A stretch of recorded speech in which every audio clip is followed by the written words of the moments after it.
మంచిర్యాల జిల్లా చెన్నూరు మండలం నారాయణపూర్ గ్రామంలో నీట మునిగిన 100 ఎకరాల పంట పొలాలు భారీగా పత్తి పంట నష్టం జరిగిందని రైతులు వాపోతున్నారు. బంగాళాఖాతంలో అల్పపీడన ప్రభావంతో కురుస్తున్న భారీ వర్షాల ప్రభావంగా మంచిర్యాల ఎల్లంపల్లి ప్రాజెక్టు నిండిపోవడంతో గేట్లు ఎత్తివేశారు.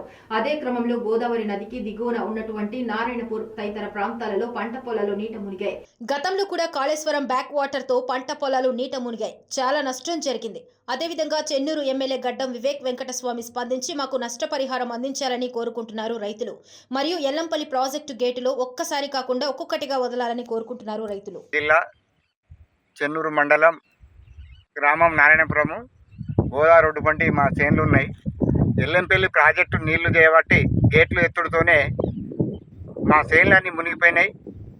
ఎమ్మడే ఈ ప్రభుత్వం దీన్ని సరైన చర్యలు తీసుకోవాలి. గేట్లు ఒక్కసారి ఎత్తకుండా దెబ్బకిని ఎత్తాలని నేను ఈ ప్రభుత్వాన్ని కోరుకుంటున్నా. ఎమ్మడే మా ఎమ్మెల్యే వివేక్ సార్ దీన్ని ఎమ్మడే స్పందించి ఒక్కసారి రాకుండా నీళ్లు దెబ్బకిని వస్తే మా చేన్లే మునిగిపోవు. గత ప్రభుత్వం టీఆర్ఎస్ ప్రభుత్వం ఉన్నప్పుడు కూడా అన్ని ప్రాజెక్టు కుండలు నింపి ఇట్లే గేట్లు ఎత్తిళ్ళు మొత్తం ఈ చేన్లు 2-3 సార్లు మునిగిపోయినాయి.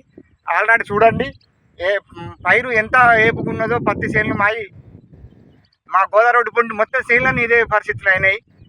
ఎమ్మెల్యే సార్ నువ్వు తొందరగా చర్య తీసుకొని వివేక్ సార్ మా గేట్లు కొద్దిగా తక్కువ వచ్చుతాడు చూడండి. నీళ్ళు ఎత్తి తగ్గిన కొద్ది ఉంటే చేన్లు కొద్దిగా మా చేతికి వస్తాయి. కాబట్టి నేను ప్రభుత్వాన్ని డిమాండ్ చేస్తున్నా, ఖచ్చితంగా కొద్దిగా తక్కువ ఇవ్వడని చెప్తున్నారు.